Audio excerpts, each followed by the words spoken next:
शादी अर्पित से हुई थी। रोहित 20 साल का था, जो कि अपना पूरा दिन मोबाइल पर ही निकालता था। कभी पबजी खेलता तो कभी यूट्यूब चलाता। एक दिन अर्पित और समीक्षा समीक्षा के मम्मी पापा से मिलने आते हैं और देखते हैं कि रोहित मोबाइल से हटने को तैयार ही नहीं है। अरे रोहित, तुम्हारी तो आईआईटी की परीक्षा है ना? तुम तैयारी नहीं कर रहे हो परीक्षा की? वो सब तो मोबाइल पर ही हो जाएगा। ये देखिए, ये है गूगल। इससे जो भी पूछो वो सब बता देता है। तो आखिर कागज क्यों बर्बाद करूं? अरे पर तुम इन प्रश्नों की तैयारी बिना लिखोगे कैसे? उसमें क्या है, ये देखिए नोटपैड, बिल्कुल कॉपी जैसा है, इसी पर कर लूंगा। हम जब तुम्हारी उम्र के थे तब हम दोस्त मिलकर प्रश्न हल किया करते थे। उससे हमारी हैंडराइटिंग की भी प्रैक्टिस हो जाती थी और समय का भी अंदाजा लग जाता था। और फिर साथ में हम एक दूसरे की मदद भी कर देते थे अगर कोई अटक जाए तो। आपका जमाना अलग था जीजा जी। अभी जमाना फास्ट और स्मार्ट हो गया है। जमाना क्या, अब तो फोन भी स्मार्ट हो गया है। समय के साथ बदलना पड़ता है जीजा जी। अब बस भी कीजिए आप, हर चीज को लेक्चर में बदल देते हैं। रोहित अच्छा कर लेता है परीक्षा में। इतने में अर्पित के सास ससुर जी आ जाते हैं हॉल में, और अर्पित इस बारे में बात नहीं करता। हालांकि अर्पित को लगता तो है कि पूरी तरह मोबाइल पर लगे रहना सही नहीं है, पर वो इस बात को और नहीं छेड़ता। ऐसे ही 2 दिन निकल जाते हैं।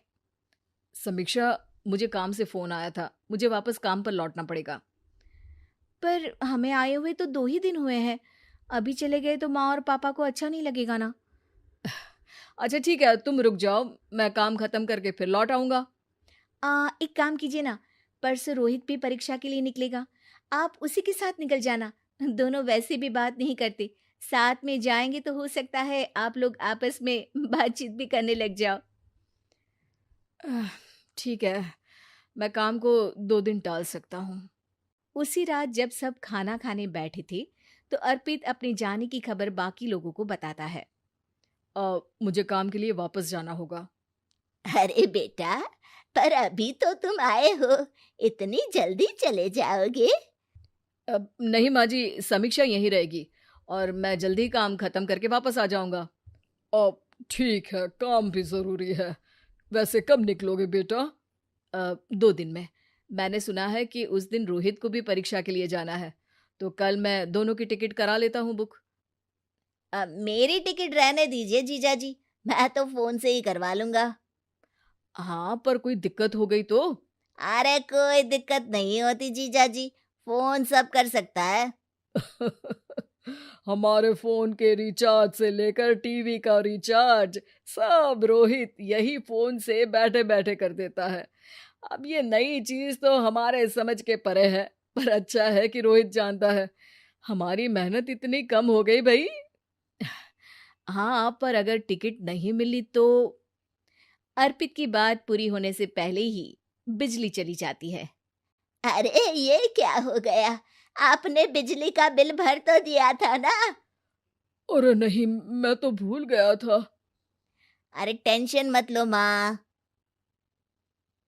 देखा जीजा जी, आप बिजली का बिल भी भर सकते हो, समय बदल गया है। एक बार फिर अर्पित इस बात पर बहस नहीं करता। अगले दिन जाकर अपनी टिकट करवाता है और पैकिंग कर रहा होता है, जब शाम को अचानक से रोहित के चिल्लाने की आवाज आती है। नहीं, प्लीज प्लीज हो जा, ऐसा मत कर यार, प्लीज हो जा। अरे क्या हो गया रोहित?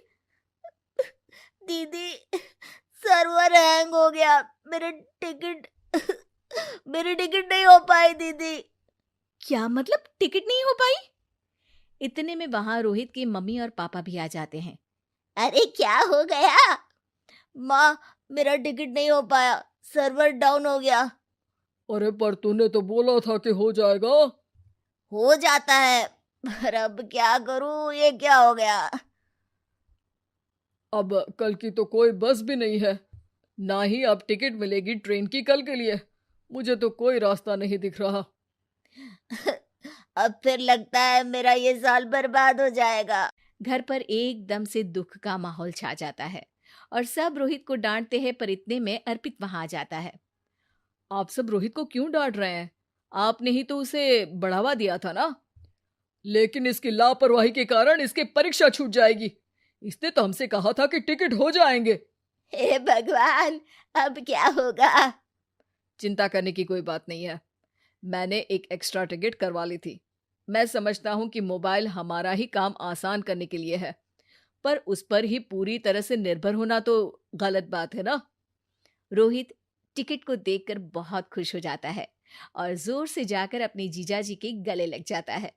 सॉरी जीजाजी, मुझे आपकी बात ध्यान से सुननी चाहिए थी, पर थैंक यू सो मच।